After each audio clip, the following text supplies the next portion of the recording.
Welcome to the first online Kashmir festival organized by Global Kashmiri Pandit Diaspora in association with I Am Buddha. I want to first welcome our distinguished speaker and preceptor, Dr. Bharat Gupta, to the stage. Namaskar, Dr. Gupta. So happy to have you here with us. If I may, I'll take a minute to introduce you, not that you need any introduction, to our global audience. Dr. Bharat Gupta, a former associate professor in English at the University of Delhi, is an Indian classicist, theatre theorist, sitar and subhar player, musicologist, cultural analyst, and a newspaper columnist. Presently, he is a trustee and executive member at Indira Gandhi National Center for the Arts, IGNCA, New Delhi, Ministry of Culture, Government of India. He is the author of several seminal books: Dramatic Concepts, Greek and Indian, which I personally found fascinating, Natyashastra, Chapter 8, and other seminal books. I have to be honest, Dr. Gupta, that I think of you, and maybe I should say the reverse way, as our Leonardo da Vinci, our Renaissance figure, given the breadth and scope of your contributions to our civilization. So today, Balaji, I would like you to give us a talk, and then I'll have a few questions, on the subject of keeping the Natyashastra alive, the Kashmiri tradition.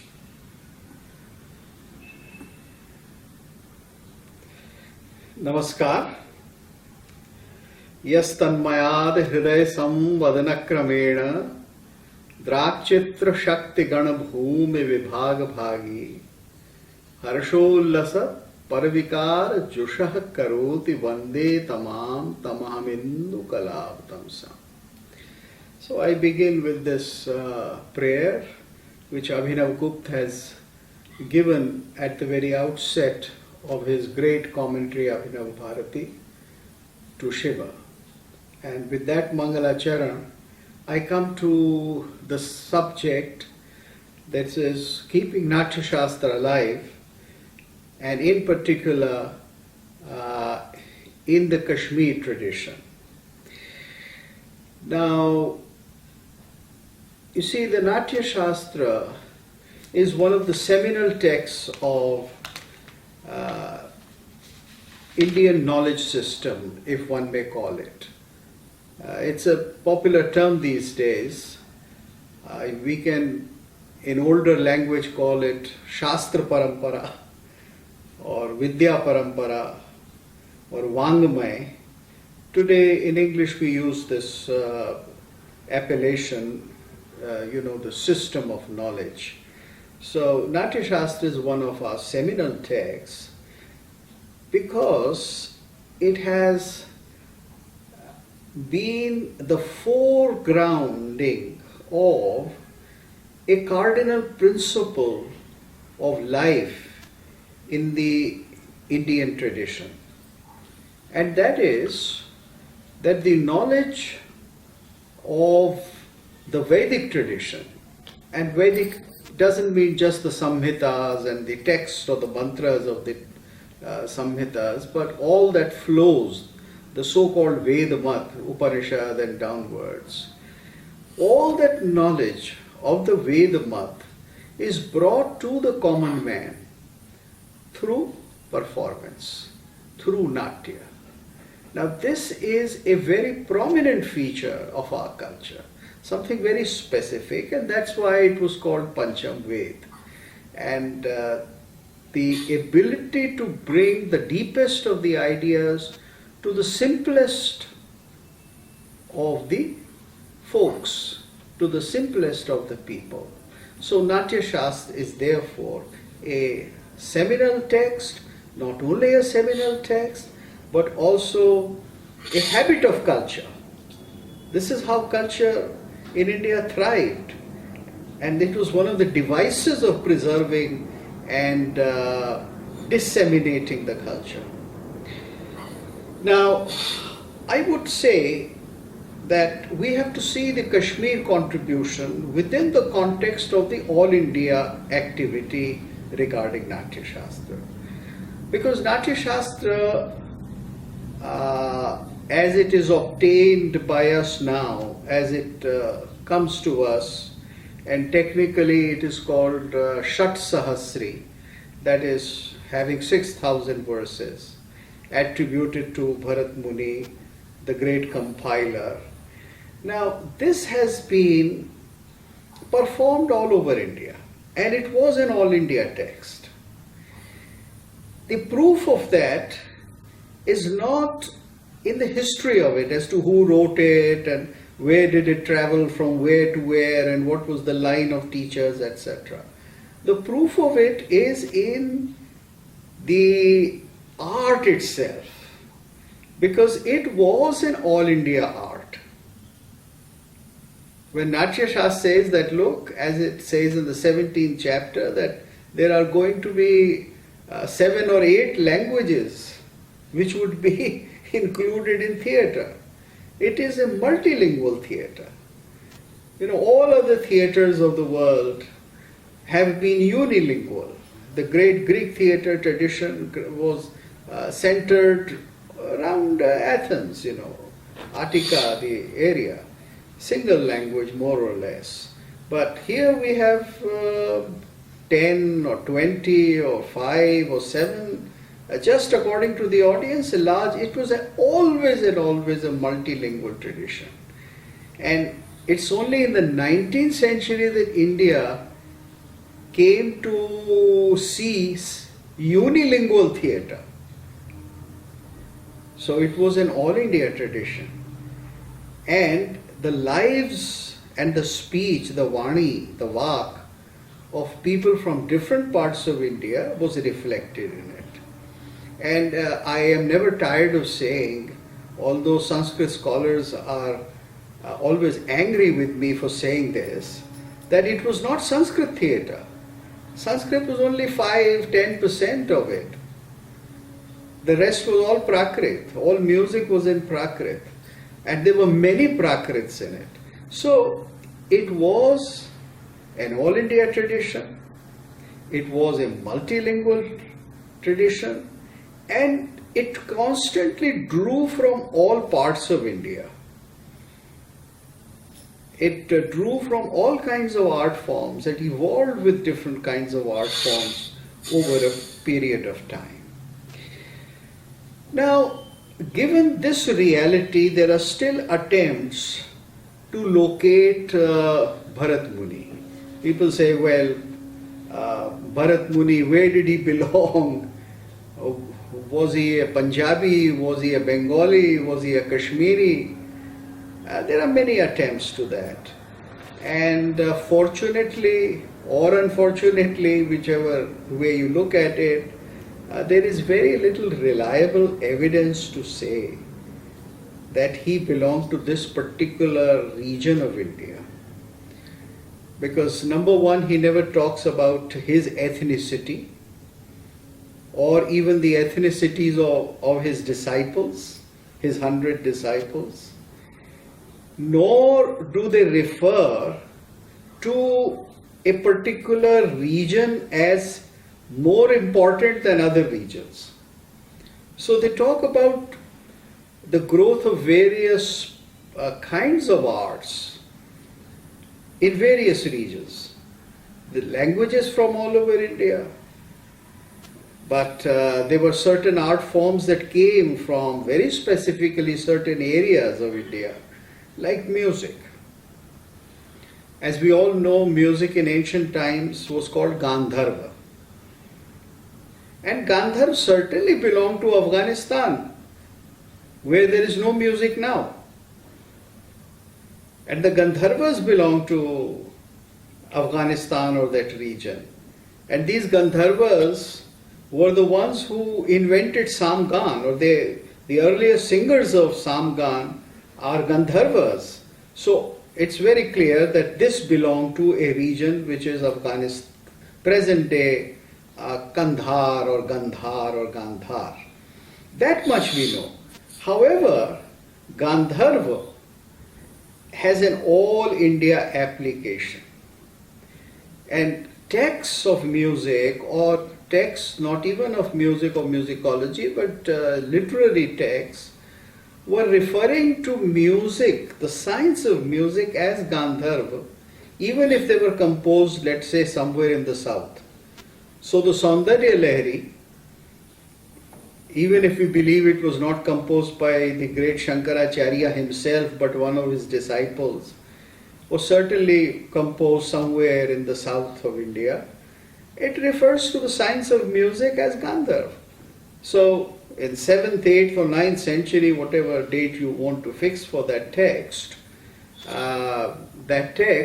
was referring to music as Gandharva. The point I am trying to highlight is that things were taken from different parts of India and made into all India.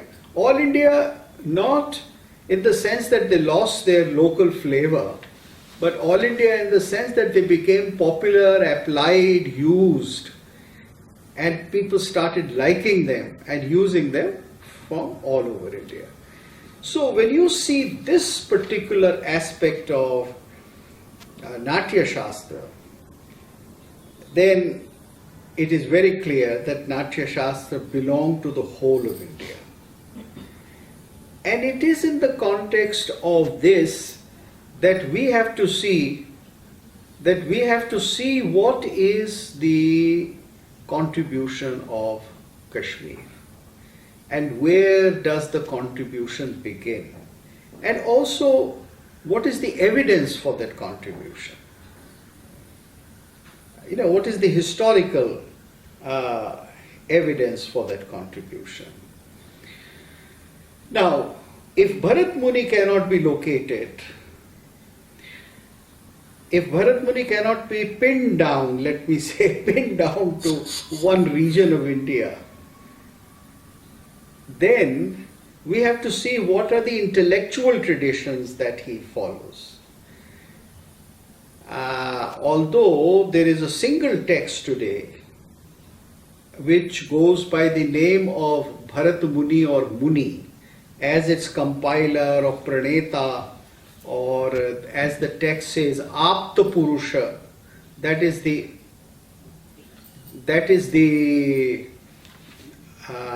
person who compiled or established the tradition. Yet we know for sure that this Bharat is a later Bharat. The tradition very specifically mentioned that there was a Vriddha Bharat. एक बुढ़े भरत भी थे.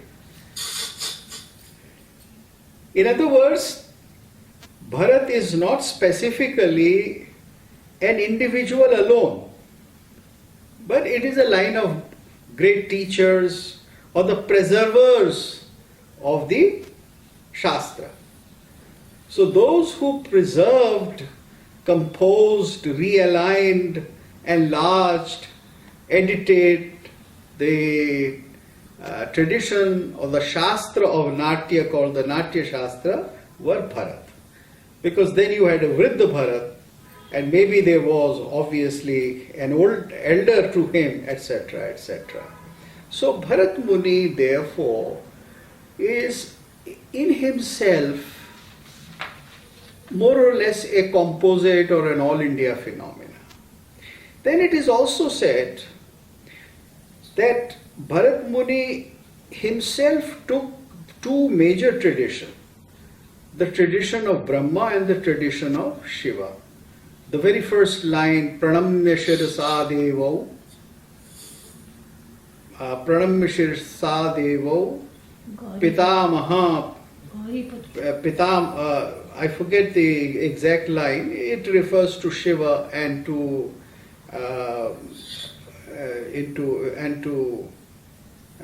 to Brahma. So it is said that there were two lines. One was of Brahma and another of Shiva. And in the Natyotpatti section, we also see that the initial creation of Natya is attributed to Brahma, and then its great expansion and embellishment through dance, which eventually led to Murti Puja or formation of the icon. I have just finished a paper on it, and I have a few videos now on internet explaining that from Natyashastra, was of the Shaiva tradition. So this is a tradition which in itself draws from many sources. Now, Natyashastra being largely a Shaiva tradition, therefore acquires a very specific function in the land of Kashmir. Because the Kashmir Shaivism was the seat of one great Shaiva tradition, and it was acknowledged by rest of India as the apex of Shaiva tradition. And Abhinav Gupta was called Kantheshavatara, and Shiva himself, who had come to Kashmir Desha. You see, his disciple Madhuraj Yogin says that very clearly, that the whole of country acknowledged him as Sakshat Shiva. So this significance of the Shaiva thought, right from its earlier inception to its preservation, makes a significant marker to the contributions of Kashmir. Now, when we come to specific evidence as to how the Kashmiri scholars or the tradition contributed to Natyashastra, then we begin with the line of Abhinav Gupta. Now, it is very well known that it was around the 7th century, 7th, 8th century, that Atri Gupta was brought from Madhya Desh. Now, where exactly from Madhya Desh, there can be a debate, but he came from Madhya Desh, and he was patronized, I think it was Lalitaditya who brought him over, and he came and was given to form his ashram in Srinagar.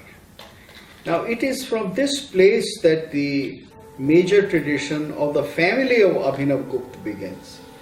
But at the same time, there was already a great Shaiva tradition, and scholars were studying Natyashastra. Now, we know about those scholars only from Abhinav Bharati. The original texts of Bhattalolat, Shankoka and Nayak, they don't exist today. Maybe if we Indians wake up and start, dusting hundreds and thousands of the manuscripts that are still lying in our libraries, then maybe we'll discover the original text of Bhattanayak or Lolat or Shankuk or many more whose names we don't even know for sure, and many, of course, the names that we know through the commentary of Abhinav Gupta. So this was the great scholarly tradition which developed in Kashmir. Now, many people have started this canard that the tradition of commentary started in Kashmir after the actual performances of theatre had declined. that people started writing about Natyashastra, making commentaries, detailed commentaries about Natyashastra, when the practice of theatre, the practice of the art had declined. Now this is not true. As a matter of fact, the tradition of writing commentary in India has always been to embellish a particular Shastra in terms of what is happening there and then in that field. So the commentator studies what is going on. All the commentators like Bhattanayak, etc., they must have been watching theatre. And they must have been watching theatre most closely. They were not just rasikas. That is, they just said wah, wah, wah, wah. They were not just simply that kind of people. They were people who knew about the finest detail. They were associated with the acharyas. They were the people who were consulted by the practical performers, those who practiced the art. So there was a total symbiosis between the commentary writer and the actual nata or the performer or the mahanata. They were all doing these things together, learning from each other. How do we know about that? When I make such an assertion, do I have any evidence? The evidence is again Abhinav Bharati. For instance, if you see the 4th chapter of Abhinav Bharati, which is on Karanas and Angaharas, etc., and which talks about the question of what is a nritta and how it is different from natya, then in that theoretical discussion, Abhinav Gupta takes up the example of certain living forms which he was seeing in his times. And these living forms are not quote unquote classical forms. They are not performance of Karanas and Angaharas. They are something very popular called Dombika. So there was an art form at that time called Dombika.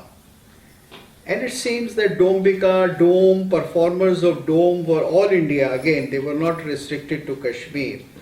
Many people think that thousands of them had to migrate due to certain historical conditions into Europe.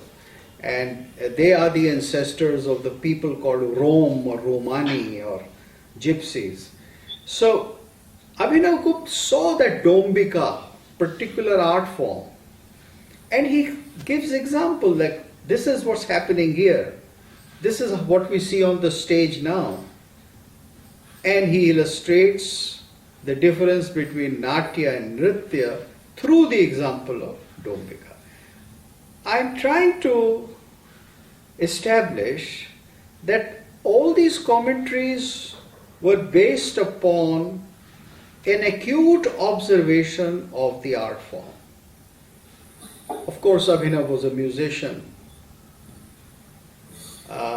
He played the veena.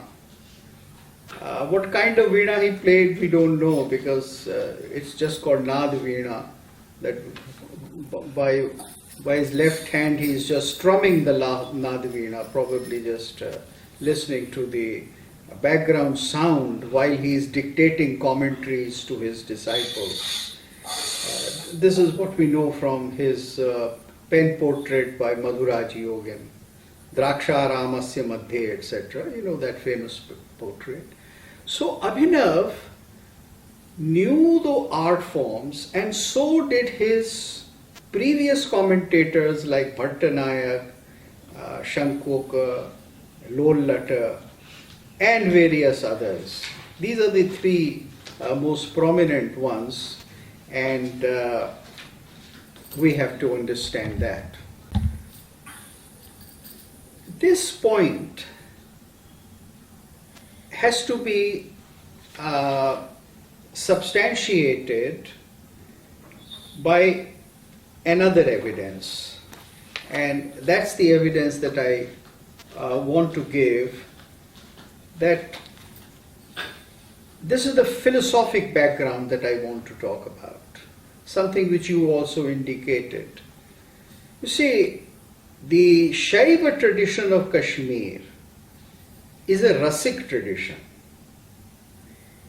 It is not like the so-called purely ascetic Vitaragi tradition, in which the diversity of rasas, in which the enjoyment of the senses is put aside in order to seek the higher moksha or higher forms of realization.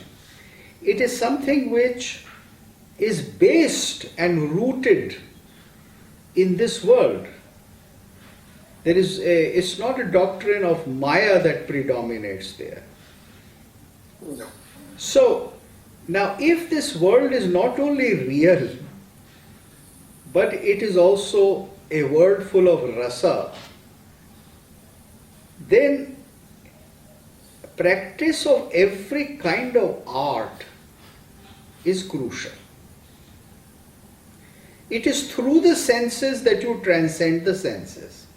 If one may put it simply, perhaps I am oversimplifying to the horror of great philosophers, I am perhaps oversimplifying, but more or less it is that. It has a parallel to the Pushti mark, but then it is much deeper than the Pushti mark. And I would say it is the crux of Hinduism, because in the worship of the Nirguna, in reaching the Nirguna, it is constantly entwined with the Saguna. So this is an experience which is found in Prativigya, which is found in Trika, which is found in various other sects of the Shaivism which they practiced, and practice of Natya, which is a total art. Natya is not just music, it is not just poetry, it is not just painting, it is not just sculpture, it is not just dance, it is everything. Therefore, Natya is more significance than any other art form. It is the total art form, and therefore it is most valuable as part of sadhana, and sadhana of the Shaiva tradition. You see, that's why the great commentaries were written in order to correlate the philosophical theorization in the realm of pure philosophy with art. Now, this is the specific contribution of the Kashmiri tradition. But sustaining that behind the scenes, to my mind, is the tradition of Natya. And this whole tradition is personified in the best manner in the charitra or in the personality of Abhinav Gupta. Now, it is true that it is not only Abhinav Gupta who was so deeply associated with Natya. The whole people were. Because Natya or theatre is not something which only a section of society can do. You see, it is not an art form like poetry, which can be patronized by, let's say, a few people. Or it is not like so-called classical music, that it can be patronized by a small class and still preserved. You know, like in the 19th century, the rich zamindars of Bengal, they heavily patronized classical music, and they produced great artists there. So it was a small section of people who preserved. Now, you cannot preserve theatre that way. Theatre has to be preserved by society as a whole, by people as a whole. The rich, the poor, the middle class, everybody has to go to theatre. And when they go to theatre, then theatre flourishes. Then theatre has that great diversity. Now, this was being practiced in Kashmir, certainly. Just a couple of days ago, Rakesh ji, you sent me quotations from Jona Raja's Rajatarangini, and those quotations describe something which is almost 400 years after Abhinav Gupta. Now, if that survived 400 years after Abhinav Gupta and in a period of decline, that is when Islam had virtually taken over Kashmir, and we know that theatre is technically haram in Islam, but it was still continuing there. And it was still continuing in a very strong way. You do not find any example of that kind of a social description of social activity, let us say around New Delhi, in the Delhi Sultanate, or in Madhya Pradesh, or in Gujarat. So, the tradition of theatre was so strong in Kashmir among the people that it faced the greatest of adversity and survived as long as it could. That's what I want to say. Now, the contributions of the great commentators, they were very quickly taken up by rest of India. We know that Madhuraji Yogin came all the way from South India and became a disciple of Abhinav Gupta. And in his own lifetime, the Shaiva world of India acknowledged him as Kantesha Avatara, the incarnation of Shiva himself. So his books had traveled to the whole of India. And they were, of course, in medieval times available to scholars and among the scholarly Pandit tradition of Sanskrit scholars. But the major manuscript resurfaced for the first time late 19th century, earlier 20th century in Kerala. So they traveled to Kerala very quickly, soon after he had written his Abhinav Bharati. And they must have been in circulation at that time. We have discovered manuscripts in Nepal also, and IGNC has brought out an edition of that recently. The contributions of the Kashmir commentators was taken up by India very quickly. Now, in Kashmir, it seems, some kind of urban performance remained as the evidence you gave. This urban performance disappeared in almost the whole of India. You see, with the advent of Islam, there was very little Natya in the city. Natya shifted to the countryside. It shifted to different ashramas. It shifted to certain Vaishnav sthanas. It shifted to all kinds of Vaishnav traditions and Krishna Bhakti traditions and the Ram Bhakti traditions also, into far off temples that survived the destruction unleashed by Islamic forces. It survived only there, not in the city. And therefore the dramatic tradition, the tradition of writing plays, was no longer a living tradition in the sense that nobody wrote plays to be performed. Pandits used to write plays as an exercise, and they were writing plays as panditry or as literary activity, particularly prahasanas. Till 50 years ago, Pandits used to sit down and write prahasana as an art form, but not as a text to be given to the natta to perform in town, because that theatre disappeared. So the whole urban theatre of India had its last appearance in Kashmir only. It's around 15th, 16th century, as the evidence you sent me shows. This is the last time when you have urban theatre and people of the urban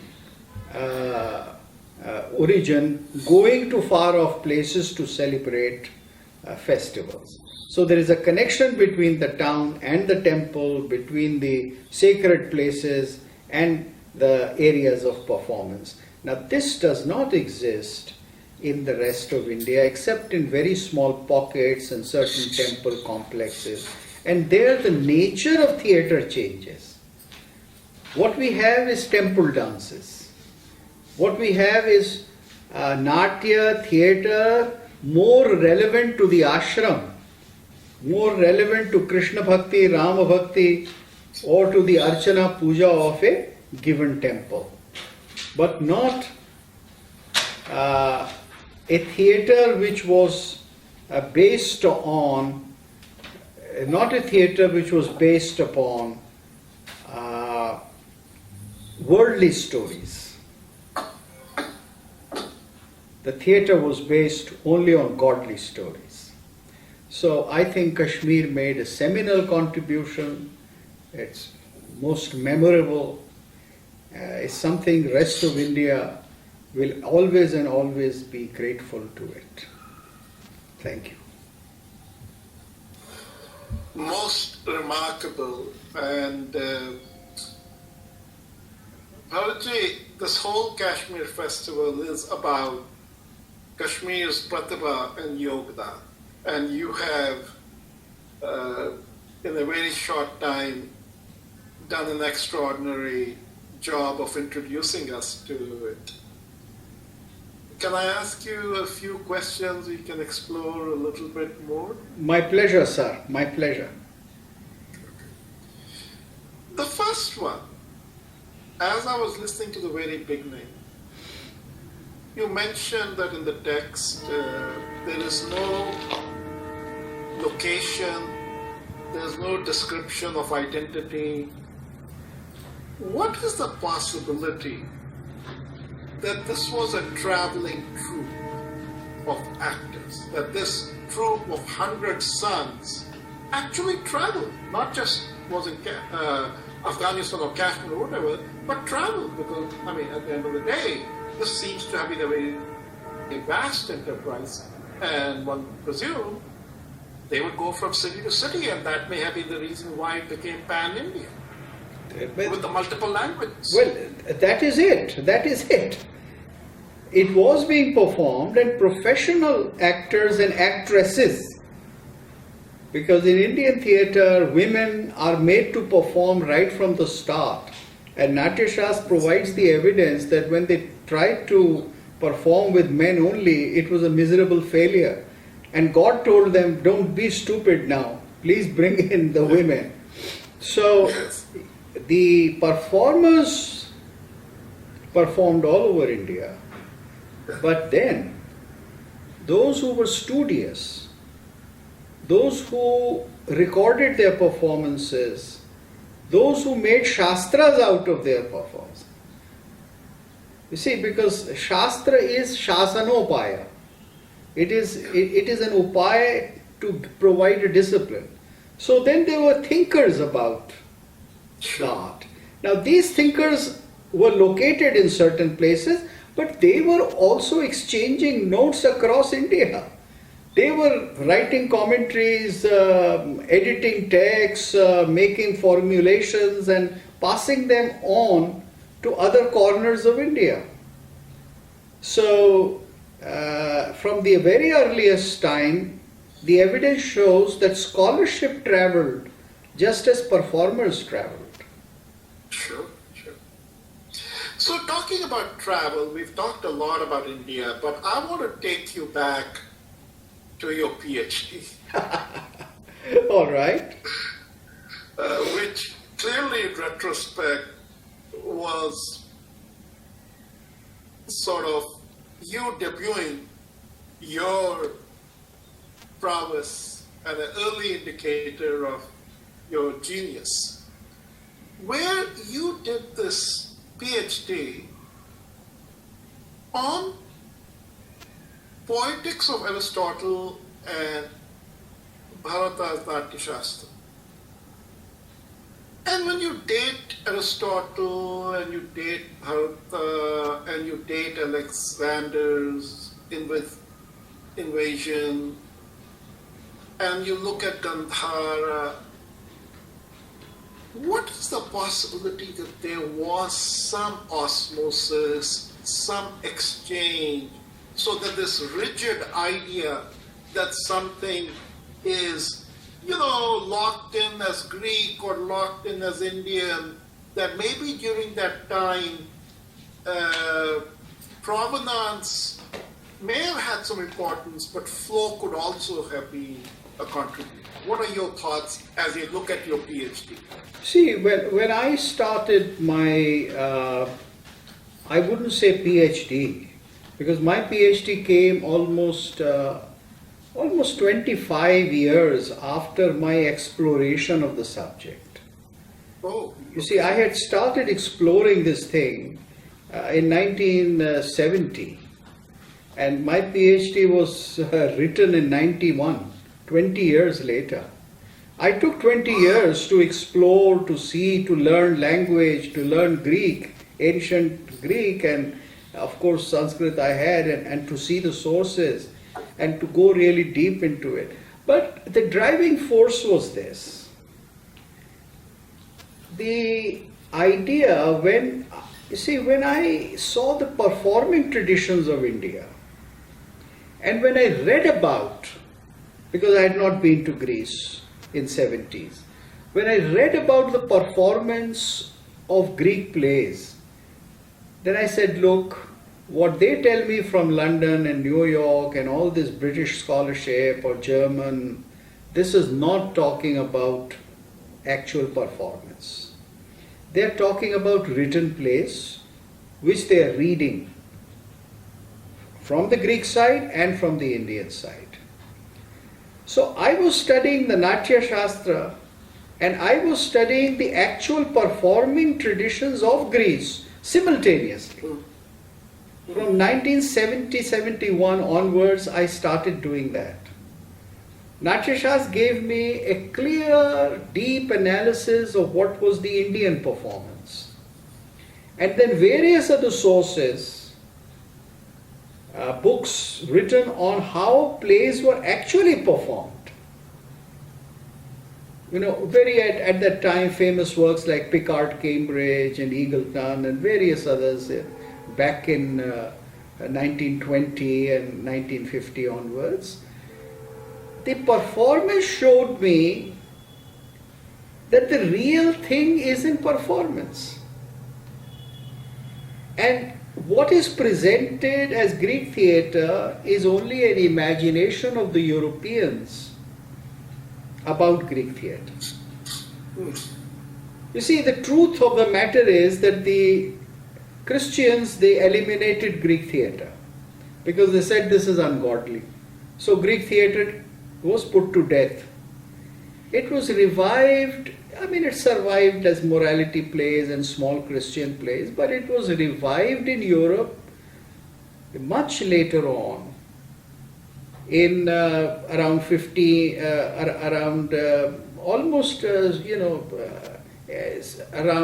with Christopher Marlowe and Shakespeare and all these great writers. And then they read Aristotle and they took certain things out of it only. They left out all the music, they left out all the gesture, they left out all the dance, they left out all the chorus, because these things cannot be recreated by just reading a manual or a book. You have to have a living tradition of it.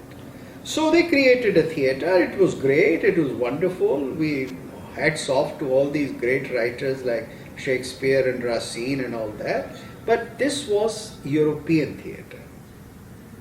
Imagined, and Greek theatre was imagined by them as what they were practicing. Then they brought this whole thing to India in the 19th century. And we started having an imitation of European theatre, and what came into existence was Bengali theatre, Marathi theatre, Tamil theatre, Hindi theatre. Not the tradition of Natyashastra, not the multilingual theatre, not the theatre full of dance, music, gesture, symbolic language, not the theatre full of rasa, but theatre full of argument. So when I saw all this, I said, let me go deep into it, and this is how my book was born. Then the question arises, what is the origin? Did the Greeks influence us? Did we influence the Greeks? Now, this question is actually a political question. Because when the British came, the Europeans, they thought classical means something which follows the Greek model. So they said, do you have something classical? People say, yes, we have Kalidas. And they said, okay, this is classical. Then they imagined the performance of Kalidas just as they would imagine the performance of Shakespeare. And so Kalidas was performed in Bengali stage as Shakespeare was performed the night before. And that urban theatre developed. Now I was deeply troubled by all this because I had a knowledge of theatre. I had done some practical theatre also in my college and later on early days. I had been a small actor, sort of. I was trained as a musician for 10 years under Pandit Umashankar Mishra. So I had a direct knowledge of an Indian art. And I said, no, something is missing. Then my book was born. And I could see that these are two great traditions which developed independently. They may have had a common Indo-European ancestor somewhere in the past. Somewhere like in 1800 BC or 2000 BC, something, but that's not our concern. What is important is that the Greek vision and the Indian vision had something highly common. The way they approached music, the way they approached poetry, the way they approached dance, and how they made it into a single unity and how they performed it. So I wanted to show that consonance. And I wrote my book on that. Lovely. And so I showed that how the great tragedians in Athena, they developed from the Homeric tradition. And if you read Homer, then you can see that he is an ancestor of Aeschylus and Euripides and all this. Similarly, if you read the Upanishadic, the Vedic text, and the text of Natyashastra, then you see how that tradition is developing. It has certain common features, philosophic ideas, but in practical art, it is something entirely different. I tried to search for certain historical evidences, if was the text of Aristotle ever translated into Sanskrit, say in the Bactrian times or in 150 BC with the Greeks occupying certain parts of northern India.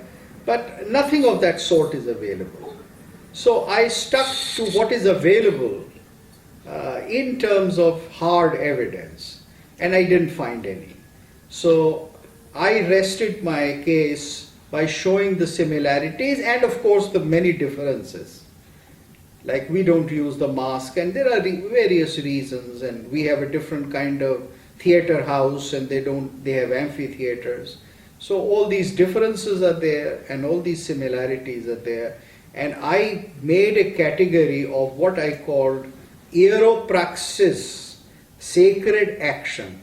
In Greek, I named it as aeropraxis, sacred action. That this is the theater of sacred action in which man communicates with gods. And they are theaters of incarnation. Both. So let me pick up on that. Yeah. Natyashastra, Brahma is involved. You've used the word imagination, you've used the word incarnation. At the very start of the Natya, there's a sacralization of the stage, and as Kapila Vatsin says, one interpretation of that is that it's creating the armor for the body being the stage, and protecting the imagination of the performers, because that's their creativity that's going to be put on display. Now, in Kashmir, Abhinav Gupta and others spent a lot of time. Actually, this all came about between the debates between the Shaivites and the Buddhists regarding the role of Smriti Shakti, Kalpana Shakti, memory and imagination. And in fact, one of the things that fascinates me about Abhinav Gupta in that area is that he says Smriti has a rasa to it. So he ascribes rasa even to Smriti Shakti. So I am curious, when you look at Kashmir and you look at Natyashastra, imagination, how was it seen? Because clearly nowadays, especially the young, we all recognize that creative Shakti is crucial to innovation and to your success going forward. So any thoughts on the message of Natyashastra? Yes, Natyashastra is the first evidence of how Murti Puja began. The transition from the Vedic Yajna and the songs that were being sung along with Vedic Yajna, the music played on Veena, the songs of Dhruva Gan, etc., which were all being done. Out of that very practical thing, as theatre developed, there came the worship of God as Sakar.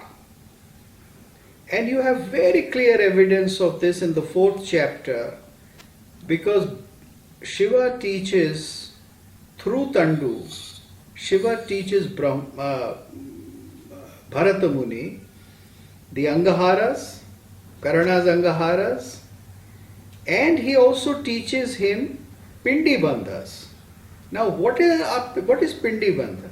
Pindi Bandha is that in this pind, in this body, I am binding, I am bringing down all the characteristics of a deity, of a Devata. The Devata may be Shiv, the Devata may be Indra, the Devata may be Brahma. So when I take their roop into my body, when I show their Ayudh, like Vajra of Indra, when I show their Vahan, the Vahan of a particular god, like Vishnu is riding on Garuda. So when I show all these characteristics of a Devata in my body on the stage, then that is called Pindi Bandha. Now, this was part of the instruction and education or dance which was given by Tandu at the instance of Shiva to Bharat Muni. And it was performed there in the Dhruva Gans. So here you have an evidence of the Vedic gods who were earlier given only Vak Puja, who were pleased by mantras and given the ahutis, that now you also give them a shape on the stage. And once they come on the stage, they protect it. about this whole thing?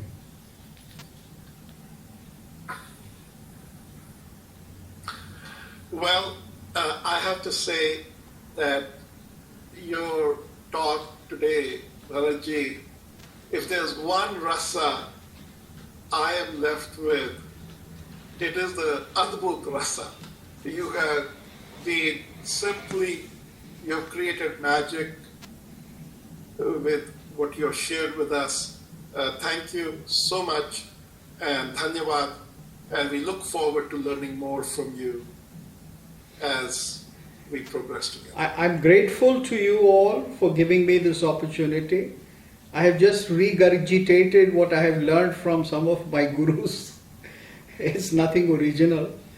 I hope that those who have listened would take this whole investigation even further and further and climb higher and higher. Sopanavat, as Abhinav Gupta said. Thank you. Thank you.